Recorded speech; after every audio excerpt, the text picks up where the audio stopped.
UPI वापरकर्त्यांसाठी महत्त्वाची बातमी. 2,000 रुपयांपेक्षा अधिकच्या UPI व्यवहारांवर व्यापारी शुल्क आकारण्याचे संकेत RBI गव्हर्नर संजय मल्होत्रांनी दिले. मात्र RBIच्या या भूमिकेवर व्यापारी संघटना आणि ग्राहकांनी तीव्र नाराजी व्यक्त केली. आधीच महागाईने त्रस्त असलेल्या लोकांवर अतिरिक्त आर्थिक भार पडण्याची भीती व्यक्त होते. कॅशलेस व्यवहारांना प्रोत्साहन देण्याच्या सरकारच्या धोरणाविरोधात हे पाऊल असल्याचं व्यापाऱ्यांनी म्हटलंय. 2000च्या वर याच्यावर काहीतरी कर लागणार आहे. तर हा योग्य नाही आहे मला असं वाटतं. कारण की कसं आहे आता याचा बोज एक सामान्य जनतेवरच पडणार आहे. आम्ही ग्राहकाकडूनच घेणार आहे. तुम्ही आम्हाला जे काही टॅक्स लावाल ते आम्ही ग्राहकाकडूनच घेणार आहे ना.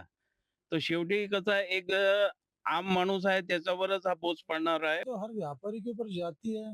ऐसा कौन सा टॉपिक नहीं है जिसके ऊपर व्यापारी के ऊपर जाती नहीं हो रही। 2,000 रुपए का अगर गवर्नमेंट यूपीआई लेती है तो इसका टैक्स किसको लगेगा?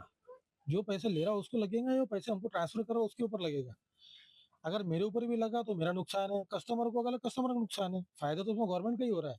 इसकी प्रतिक्रिया हमारी तरफ से नेगेटिव आएगी, पॉजिटिव थोड़ी आएगी। गवर्नमेंट ने कम से कम 20-25 हजार के ऊपर के ट्रांजेक्शन पर टैक्स डालना चाहिए। 2000 के ऊपर ट्रांजेक्शन पर टैक्स, 2000 तो आज मामूली चीज हो गई ना। हा प्रस्ताव ग्राहकाच्याच वर सगळा लोड पडणार आहे याचा.